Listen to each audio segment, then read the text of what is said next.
everyone. Hope you all are doing well. Thanks for watching my videos and thanks for subscribing. If you are not subscribed yet, please subscribe to my channel and encourage me. If you like the video, please click on the like button, and if you want to give any suggestions or if you want any clarification related to the topic, and if you find anything wrong, you can keep me a comment in the comment box. I will definitely give you reply.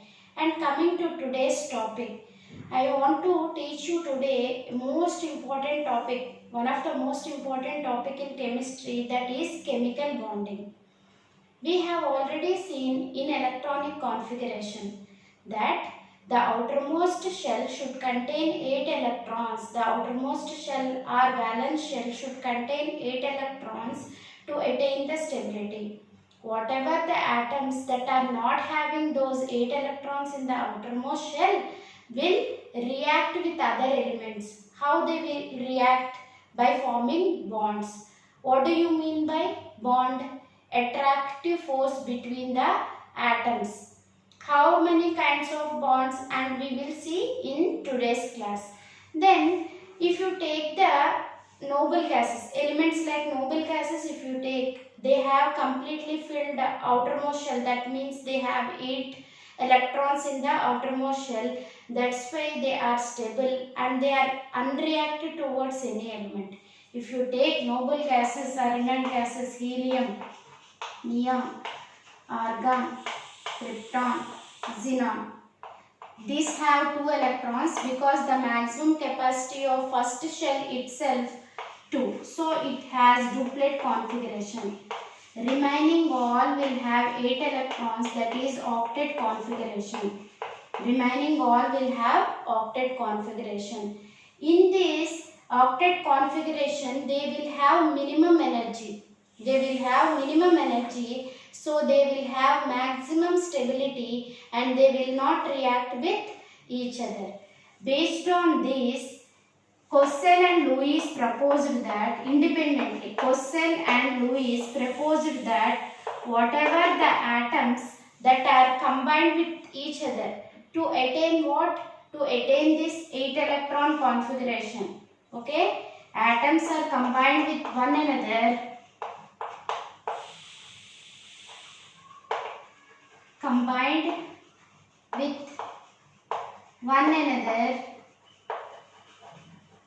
To attain this octet configuration, to attain 8 electron configuration in the outermost shell.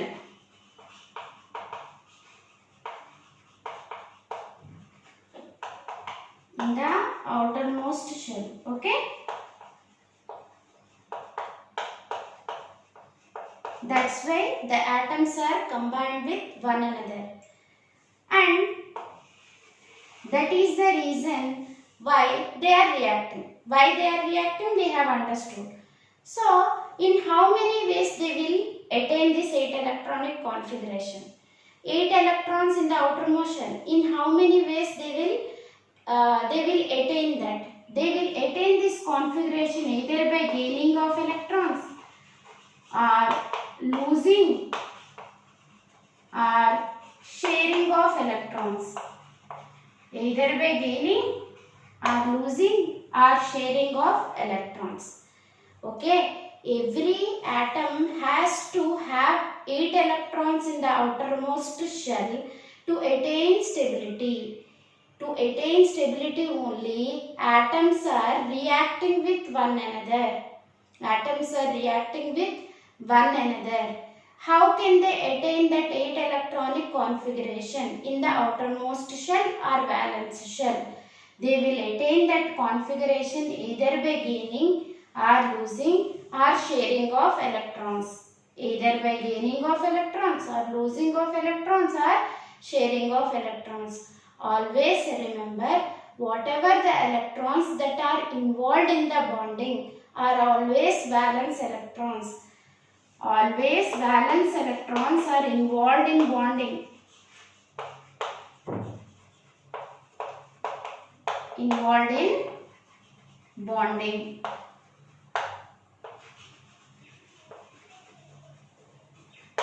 Okay.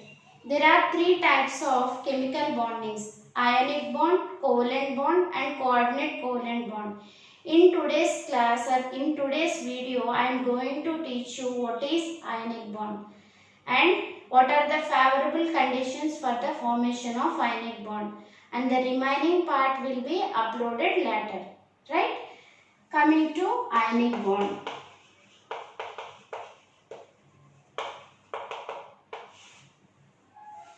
Ionic bond is also called as electrovalent bond. Electrovalent bond.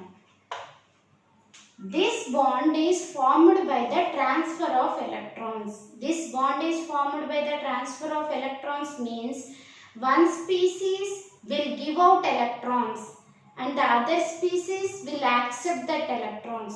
So what will happen?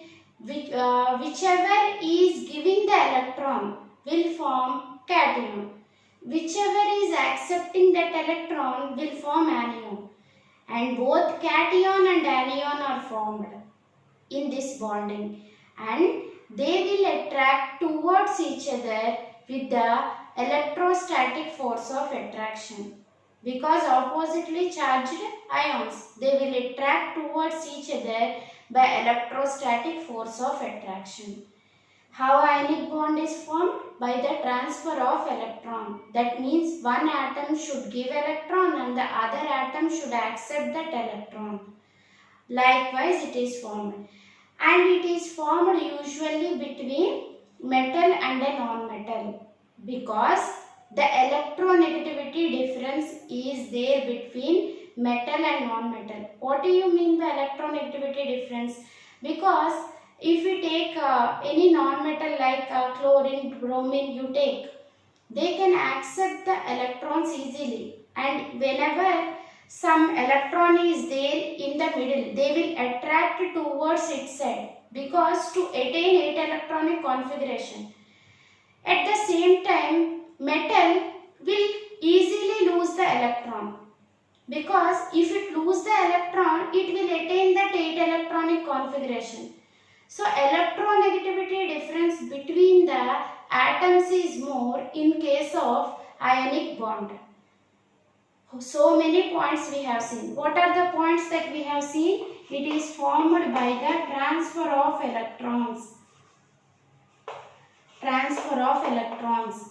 Ionic bond is formed by the transfer of electrons, usually between a metal and a non-metal. Usually between metal and a non-metal. Metal will lose electron and it will form cation. Non-metal will gain that electron, gain or accept that electron, and it will form anion. The electronegativity difference between the atoms is electronegativity difference is 1.7 to 1.9. That means metals will easily lose the electrons, because we will see with example, then you can understand it better. And the non-metal will gain electron easily. So much electronegativity difference is there between this metal and non-metal. As it is forming the ions, it is called as ionic bond. Transfer of electrons from one species to another species. Transfer of electron. Completely one will lose and one will accept. Completely one will lose electron and the other will accept that electron. And how these two are come together? Because of the electrostatic force of attraction, the cation and the anion will move towards each other. Due to electrostatic force of attraction,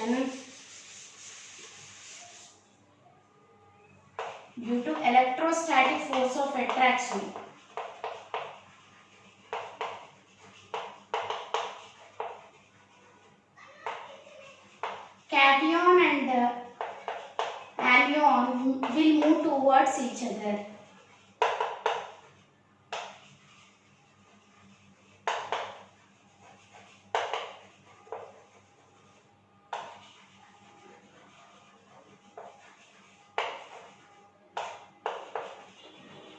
What is ionic bond? Ionic bond is also called as electrovalent bond. It is formed by the transfer of electrons. It is formed by the transfer of electrons, usually between a metal and a non-metal. Usually between a metal and a non-metal. Completely here the metal will lose the electrons and non-metal will gain the electrons. During this they will form cations and anions, right? These cations and anions will be attracted towards each other to form a compound. They have to form a compound. What is the attractive force between this cation and anion? Electrostatic force of attraction. Oppositely charged ions, that's why they come close together. That is ionic bond. And the electronegativity difference between the species is around 1.7 to 1.9. We will see the examples of ionic bond now.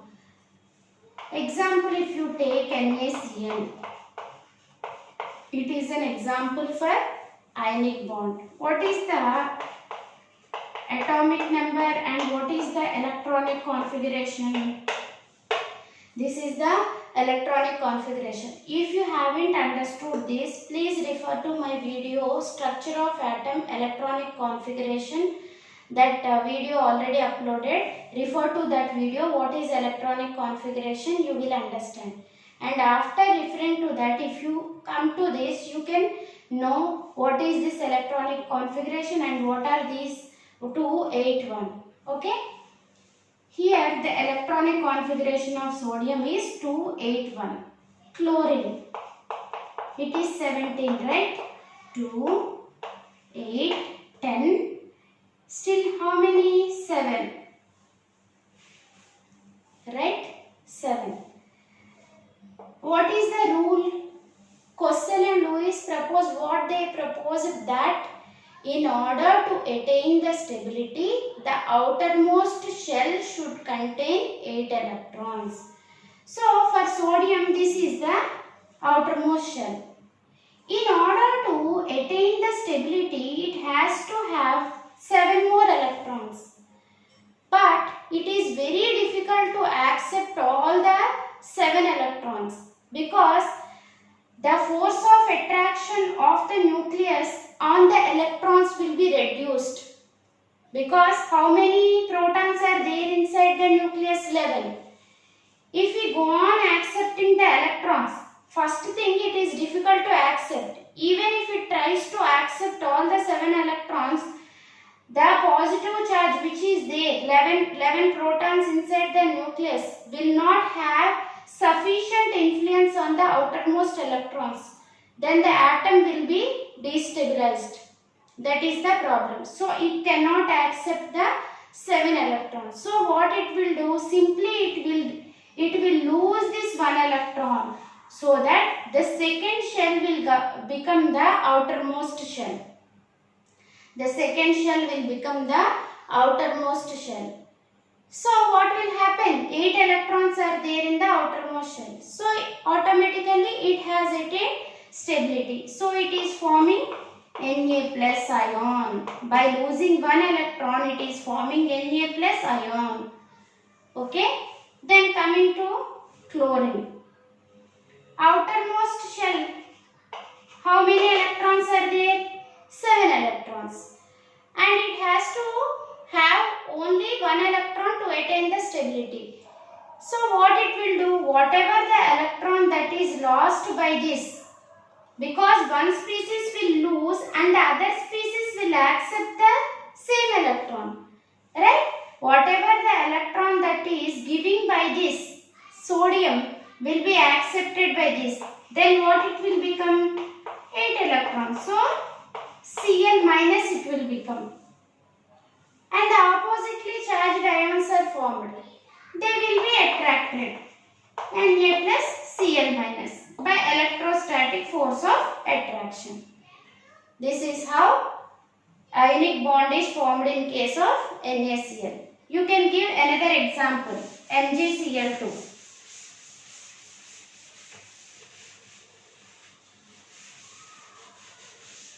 MgCl2 you can give. Mg12, right? 2, 8, 2.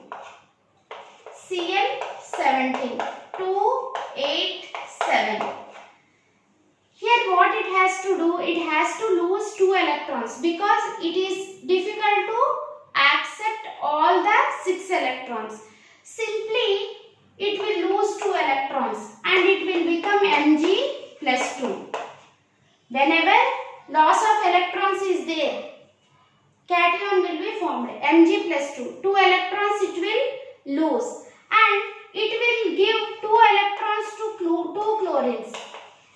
Because here see 7 electrons are there. It don't require the 2 electrons. It only require 1 electron. One more chlorine will accept 1 more electron. So forming Mg plus 2 cation and Cl minus 2 anions. Thereby Mg, they will attract it towards each other and they form ionic bond. This is how ionic bond is formed. Okay, with example we have seen. And coming to the favourable conditions for formation of ionic bond. Favourable conditions. What are the favourable conditions? The first one is favourable for cation formation. What are the factors favourable for cation formation? For cation formation, the ionization potential should be low. What do you mean by ionization potential? Means the amount of energy required to remove an electron from the outermost shell. Okay? The amount of energy required to remove an electron from the outermost shell. That means that is ionization potential.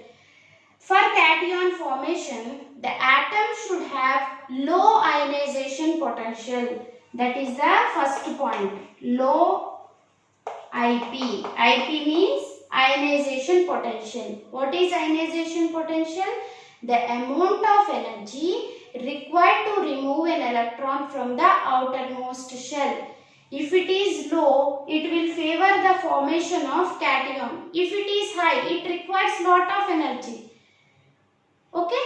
Then, low charge on the cation. Low charge. That means if you compare sodium, magnesium and aluminium. Sodium, magnesium and aluminium. In case of sodium, only one ionization potential is there. That means only one electron has to be removed to attain 8 electronic configuration. And in case of magnesium, here we have seen 2 electrons have to be removed. That means first we have to remove one, first it has to remove one electron and then another electron. Energy required is getting increased. Second ionization potential came. In case of Al plus 3, 3 electrons have to be removed. That means 3 ionization potentials are there. So only one ionization potential is there. That's why it will favor the formation of cations. That means what are the most favorable? Low charge on the cation means it will easily form. Otherwise it will require more energy to form. Okay? That is the meaning, low charge. Then size of the atom.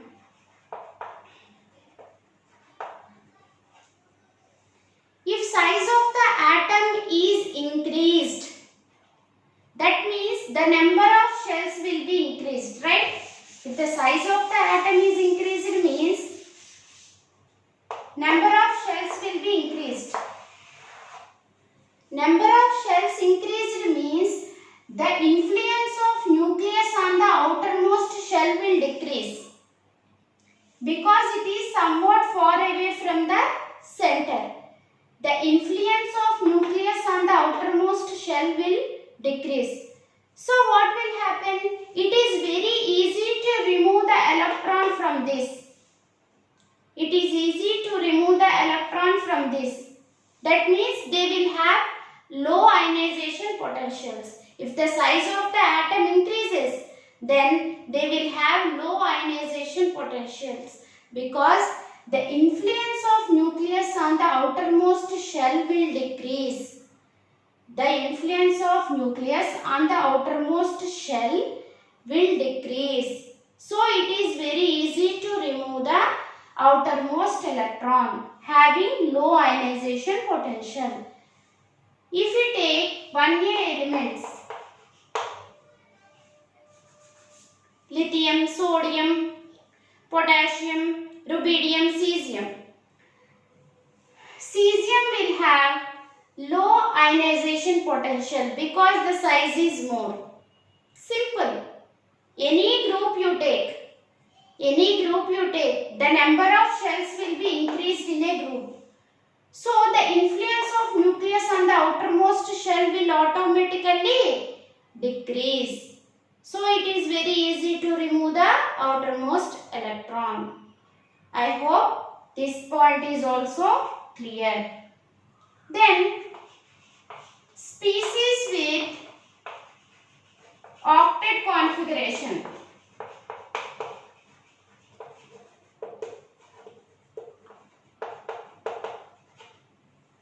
Because some species will also form cations, but after forming the cations they have pseudo inert gas configuration.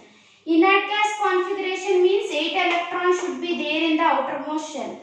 Pseudo inert gas configuration means 18 electrons in the outermost shell. If you take zinc, what is the electronic configuration? 2, 8, 18, 2. 30. This is the electronic configuration of zinc. Zinc will form Zn plus 2. It will lose 2 electrons. Completely filled outermost shell is there. Completely filled outermost shell is there. But what is the condition? It has to attain inert gas configuration. But what it attained? It attained pseudo inert gas configuration. Pseudo inert gas configuration.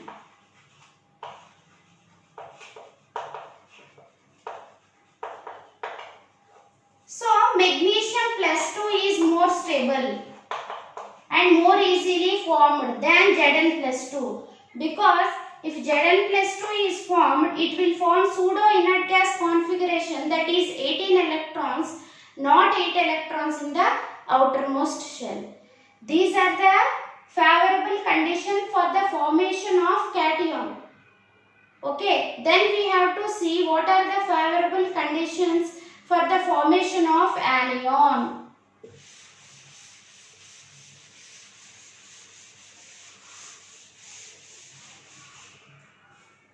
For anion, we will see. Cation we have seen and anion we have to see. It should have here low ionization potential we have seen in case of cations. In case of anions, it should have high electronegativity and high electron affinity.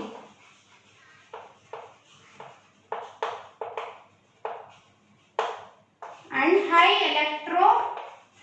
electronegativity and high electron affinity. If the values are more, if electronegativity and high electron affinity is there, it will easily accept the electron. That is the reason. So it will readily accept means it can readily form anion. This is the first favorable condition for the formation of anion. Then the size of the atom should be small. Size of the atom should be size of the atom. Here also it will come, because if the size of atom is number of shells will increase, means what will happen? Whatever the electron that is coming, that is accepted by this species will not have much influence. Will not have much influence. That is one of the reason. For formation of cation, the size of the atom should be more. For the formation of anion, the size of the atom should be less. Because if the size is more, it cannot have influence on the electron whatever is coming. So the size should be small. Okay. Next, low charge. Low charge on anion. Here also same reason. If some electrons are coming, 2 or 3 electrons are coming, then what will happen? Number of protons remains same. Number of protons remains same, but the number of electrons will increase. So the influence of nucleus on the electrons will decrease. The influence of nucleus on the electrons will decrease. So it will automatically decrease the stability. So in order to avoid this, most favorable condition is low charge on anion.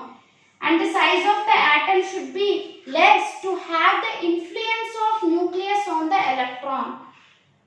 Similar concept we have to take both for size of the atom and low charge on the anion.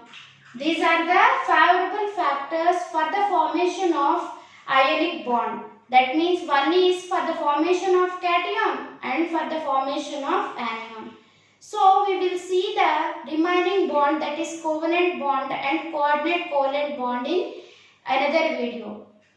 Up to this you have enjoyed, I think. If you like the video, please don't forget to click on the like button and share it with your friends. If you want any clarification, please keep me a message in the comment box. Hope you have enjoyed learning with me, and keep on sharing this so that most of the people can be benefited. Okay? Thank you all. That's all for today. Bye bye.